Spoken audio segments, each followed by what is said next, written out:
में उलमाए किराम ने कितनी कुर्बानी दी है, क्या किया है। नहमदुहु व नुसल्ली अला रसूलिहिल करीम, अम्मा बाद। हमारे असातिज़ाए किराम और हमारे मदरसे के तलबाए किराम, आप सबके सामने कुछ बातें अर्ज करना चाहता हूँ कि आज का दिन बहुत मुक़द्दस और हिंदुस्तान की तारीख के हिसाब से बहुत मुबारक दिन है। कि हिंदुस्तान को 2 दिन मिले हैं और दिन में इस हिंदुस्तान की जो सबसे बड़ी खुशियाँ है वो 2 दिन में मुनक़्क़िद है।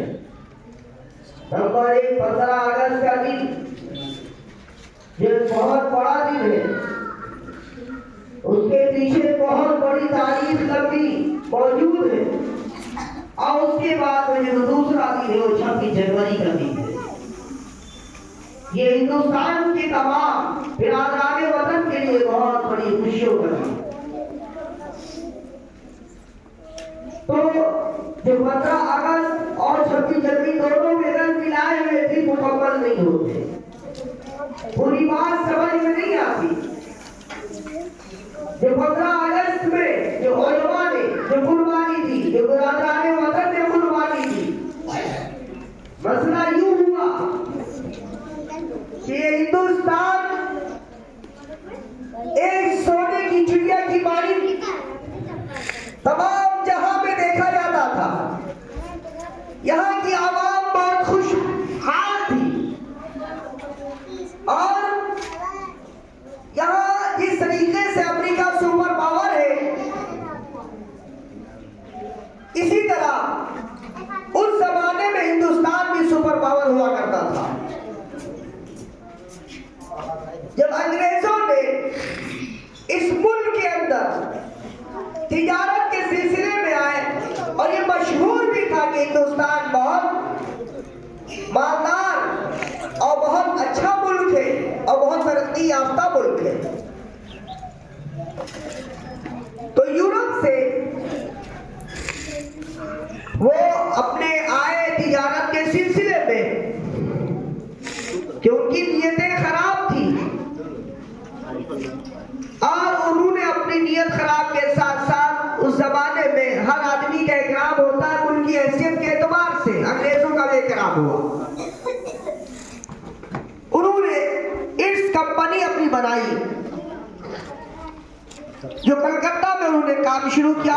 उससे पहले जहांगीर के जमाने में जो बादशाह थे वक्त के, उन्होंने गुजरात के अंदर ही बनाया।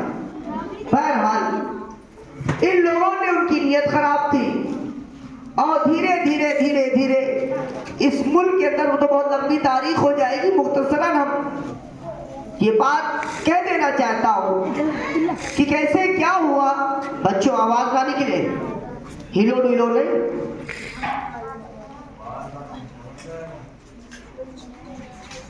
तो किस तरीके से इस मुल्क के अंदर उन लोगों ने अपना चाल, अपनी फौजें बुला के, हथियार ला के, यहाँ की सीधी सादी भोली भाली कौम थी उसके अंदर तफरका डालना शुरू किया।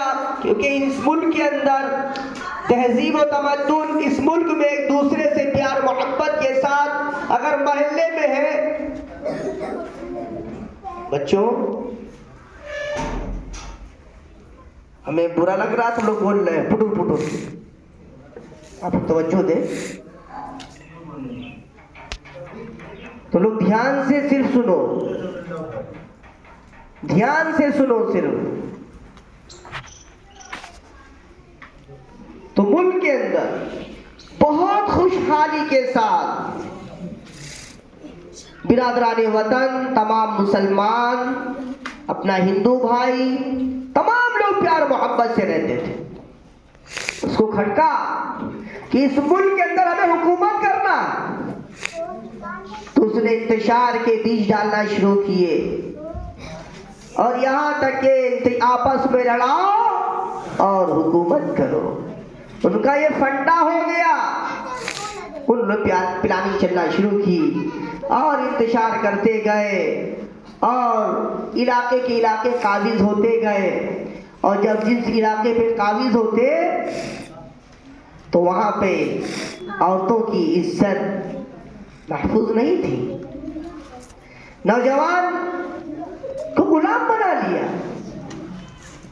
ये समझ लो किसी की जरूरत नहीं होती थी।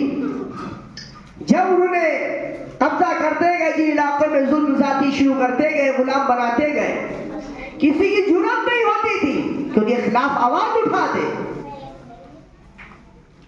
यहां तक कि उनके मुकाबले में टीपू सुल्तान रहमतुल्लाह अलैह आ रहे, कि हिंदुस्तान की जो झांसी रानी वो मुकाबले में आ रही।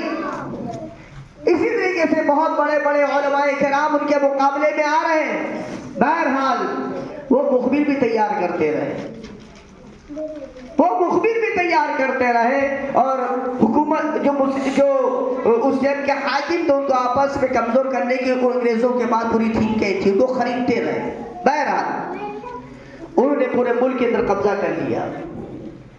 और जब टीपू सुल्तान रहमतुल्लाह अलैह शहीद होते हैं मैसूर में, फिर हिंदुस्तान में जो अंग्रेज था वो कहता आज से हिंदुस्तान हमारा है। कौन कहता? अंग्रेज कहता। फिर जुल्म जो शुरू होता है, जब उनके कंट्रोल में पूरा मुल्क जाता है तो जो जुल्म शुरू होता है तो बस जेवर बकरियां चलाता ना आदमी, बकरियां भागता रहता। इसी तरीके से घोड़सवार हो के अंग्रेज जाते। 4 अंग्रेज जा रहे, गांव के अंदर दाखिल हुए, क्या सारे नौजवान सब मैदान में आ जाओ। आ गए, सबको इकट्ठा किया, रेवड़ की तरह पीछे चल रहे, कोई सिलो चला, चाबुक मार रहे। इस तरह से सख्तियां करते थे। ये बाप दादाओं की बात कर रहा हूं। हिंदुस्तान के अंदर ये जुल्म हुआ है।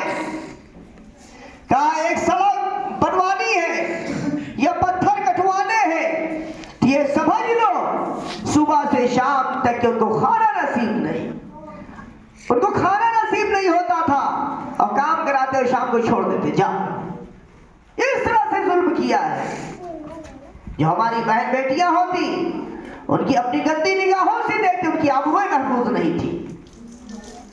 जब उस जमाने में उलमाए किराम ने ये चीज देखी, जो बोरियों बैठने वाले, मदारी से पढ़ने पढ़ाने वाले, खानका के अंदर अल्लाह अल्लाह कहलाने वाले, ईमान को ताज़ा करने वाले, उनके पास अक़ीदा बाकी थी, वो अल्लाह पर ईमान रखते थे। जब उन लोगों ने देखा उलमाए किराम ने कि इन्होंने कैप्चर कर लिया है, तमाम हिंदुस्तानियों को अपना गुलाम बना लिया, बस उन्होंने, जिसमें से शाह अब्दुल अजीज रहमतुल्लाह अलैह, मुहद्दिस देहलवी रहमतुल्लाह अलैह, उन्होंने सबसे पहला फतवा दिया कि इन अंग्रेजों से आजादी हासिल करना और इन अंग्रेजों से लड़ना पूरे हिंदुस्तानियों के लिए फर्ज है, जिहाद करना। उन्होंने जिहाद का अलम बुलंद किया। फिर उनके खिलाफ जब ये आवाज उठी तो पूरे हिंदुस्तान से कोने कोने से उठी।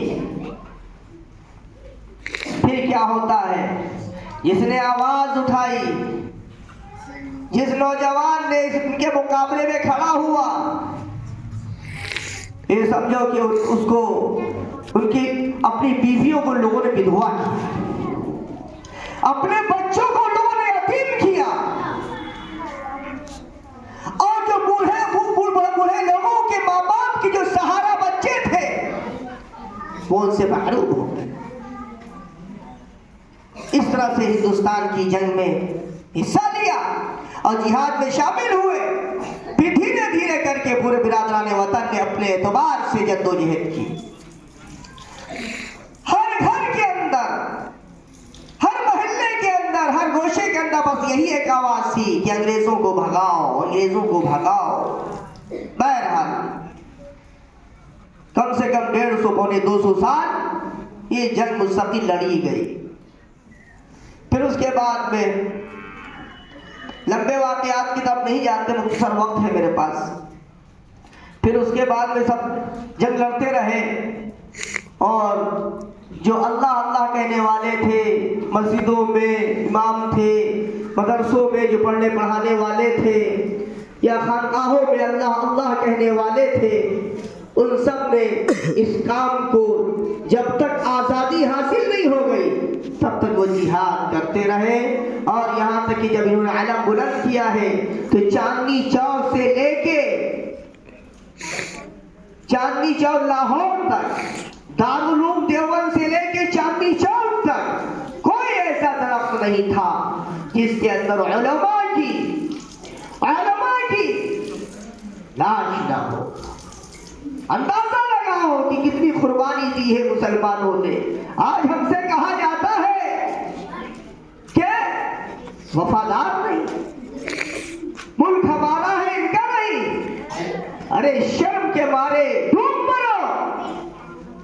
इस मिट्टी के अंदर जो कतरा खून का है वो सबसे पहले मुसलमान का आजादी है, और जब सबसे पहले फतवा देने वाला मुसलमान का, बहरहाल सभी का है, पूरे हिंदुस्तान वतन का। मगर ये मत कहो कि मतलब कि सब ये मेरा है, इनका कुछ नहीं, का कोई योगदान नहीं है।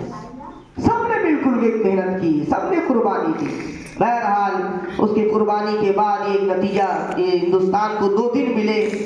नंबर 1 जो आज़ादी जो मुसलमानों को, पूरे हिंदुस्तानियों को जो मिली वो 15 अगस्त को मिली।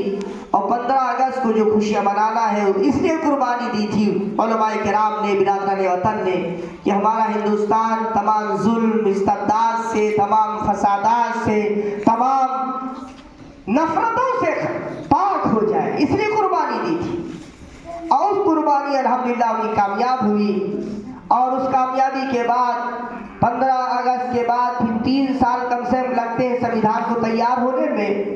और उस संविधान को जिसको अब्दुर्रहमान सिहानवी रहमतुल्लाह अलैह, उन्होंने उनके ही बहुत उसमें योगदान है, उनका बहुत उसमें मेहनत है। फिर भीमराव अंबेडकर की सरपरस्ती में यह पूरा काम, और एक बहुत बड़ी जमात थी उसके सिस्टम पे ला के कि हिंदुस्तान के अंदर चाहे दलित हो, चाहे आदिवासी हो, चाहे किसी भी कास्ट का हो, चाहे मुसलमान हो, चाहे सिख हो, चाहे वो ईसाई हो, कोई भी हो, किसी के हुकूक उसको हिंदुस्तान में न मरने पाए और सबको बराबरी का हिस्सा दिया जाए। इसी वजह से ये 3 साल मुरतब हुआ। अब जिस तरीके से एक हाथ में तो मेरे कुरान होगा तो दूसरे हाथ में मेरे हाथ में संविधान होगा। हर इंसान को अपने मजहब की आज़ादी हासिल है, चाहे वो किसी भी मजहब का हो। बहरहाल आज ये 26 जनवरी है, हम इस नारे के साथ अपने प्रोग्राम को ख़त्म करते हैं कि उनके नाम उन लोगों ने कुर्बानी दी इस वतन के लिए, तो उनके नाम से ही इस प्रोग्राम को ख़त्म करेंगे। दुआ होती है इंशाअल्लाह। 26 जनवरी 26 जनवरी जिंदाबाद जिंदाबाद। यौमे जमहूरिया जिंदाबाद जिंदाबाद। महात्मा गांधी जिंदाबाद जिंदाबाद। मौलाना अबुल कलाम आजाद जिंदाबाद जिंदाबाद। मौलाना कासिम नानवी रहमतुल्लाह अलैह जिंदाबाद जिंदाबाद। 26 जनवरी यौमे जमहूरिया पंडित जवाहरलाल नेहरू जिंदाबाद जिंदाबाद। मौलाना महमूदुल हसन देवबंदी जिंदाबाद जिंदाबाद। चंद्र बोस जिंदाबाद जिंदाबाद। डॉक्टर भीम अम्बेडकर जिंदाबाद जिंदाबाद। मौलाना सैयद हुसैन अहमद मदनी जिंदाबाद जिंदाबाद। 26 जनवरी जिंदाबाद जिंदाबाद। यौमे जमहूरिया जिंदाबाद जिंदाबाद। मौलाना रशीद अहमद गंगोही जिंदाबाद जिंदाबाद। भगत सिंह जिंदाबाद जिंदाबाद। सुभाष चंद्र बोस जिंदाबाद जिंदाबाद।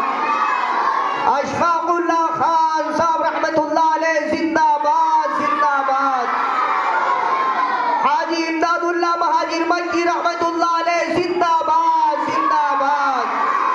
26 जनवरी जिंदाबाद जिंदाबाद।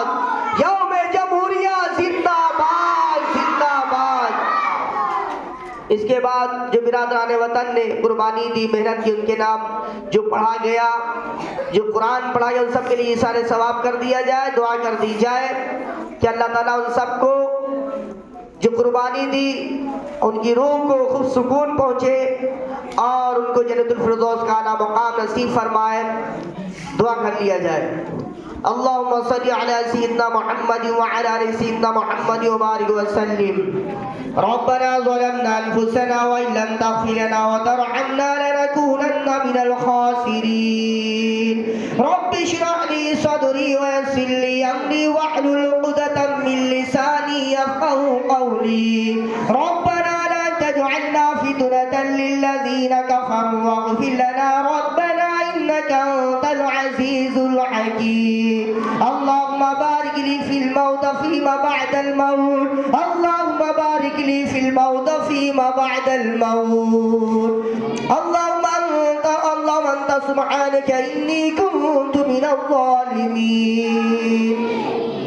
रब्बना आतिना फिद दुनिया हसना व फिल आखिरति हसना व क़िना अज़ाबन नार। ए अल्लाह हम सब की खताओं को, लग़ज़िशों को जाने में अनजाने में अल्लाह माफ़ फरमा। ए अल्लाह हम सब को इल्म नाफ़े नसीब फरमा। ए अल्लाह हमको सच्चा पक्का ईमान वाला अल्लाह मुसलमान बना। ए अल्लाह हम सब को अल्लाह अच्छा बना, नेक बना, एक बना। ए अल्लाह हम सब अपने इल्म के लिए, हम अपने बच्चों के लिए इल्म की अल्लाह सच्ची सही इल्म की अल्लाह तौफीक नसीब फरमा। ए अल्लाह इस इल्म को पूरे आलम में, पूरे जहां में अल्लाह फैलाने की तौफीक नसीब फरमा। ए अल्लाह हम सब के ज़हनों को कुशादा कर दे, हम सब के दिलों को अल्लाह खोल दे। ए अल्लाह हमें इल्म मुबारक नसीब फरमा। ए अल्लाह इल्म मार्फत नसीब फरमा। ए अल्लाह इल्म हिदायत नसीब फरमा। ए अल्लाह इल्म हकीकी नसीब फरमा। ए अल्लाह इस इल्म को पूरी दुनिया में फैलाने की हम सबको तौफीक नसीब फरमा। ए अल्लाह इस मुल्क को ए अल्लाह खुशहाल बना दे। ए अल्लाह इस मुल्क के अंदर ए अल्लाह गुलाब जिसे खुशबू फेंकता है ऐसा हमारा ये मुल्क बना दे। एक दूसरे के दिलों को अल्लाह मिला दे, एक दूसरों से मोहब्बत करने वाला बना दे। ए अल्लाह इस मुल्क के अंदर गंगा जल तहजीब को अल्लाह आम कर दे और सबके दिलों को अल्लाह ईमान से लबरेज फरमा दे। अल्लाह सच्चा बना दे और अच्छा बना दे। ए अल्लाह तुझसे भीख मांगता हूँ। ए अल्लाह इस मुल्क के अंदर जितने भी बसने वाले इंसान हैं एक दूसरे से बगैर मोहब्बत के, प्यार के न रह सकते। अगर नफरत आवे तो उस नफरत को अल्लाह तो कुचल कर खत्म कर दे। सिर्फ प्यार मोहब्बत के साथ इस मुल्क के अंदर रहने की हम सबको तौफीक नसीब फरमा। ए अल्लाह इस तालीमी इदारे को पूरी दुनिया के लिए आम और जारी और सारी फरमा दे। ए अल्लाह इस मुल्क के अंदर इस तालीमी इदारे को पूरे आलम के लिए हिदायत का जरिया बना दे। ए अल्लाह जो मांग लिया है पूरा फरमा। ए अल्लाह हमारे मासूम बच्चों ने जो भी पढ़ा है इन बच्चों को पढ़ना कबूल फरमा ले। ए अल्लाह हमारे असातिज़ा ने जो मेहनत की है इनकी भी कबूल फरमा ले। ए अल्लाह जिन जिन लोगों का इस इदारे के अंदर ताउन है उनकी जान, उनकी माल, उनकी इज्जत आबरू भरपूर हिफाजत फरमा दे। ए अल्लाह इस फतेहपुर को पूरा कबूल फरमा दे और ए अल्लाह इस बस्ती को कबूल फरमा दे और सच्चा और नेक हम सबको बना दे। अल्लाह जो मांग लिया है पूरा फरमा, नहीं मांग से पूरा फरमा। सुब्हान रब्बिल इज्जति अम्मा यसिफून व सलामुन अलल मुरसलीन वल्हम्दुलिल्लाहि रब्बिल आलमीन व रहमतिका या रहमर राहिमीन ला इलाहा इल्लल्लाह।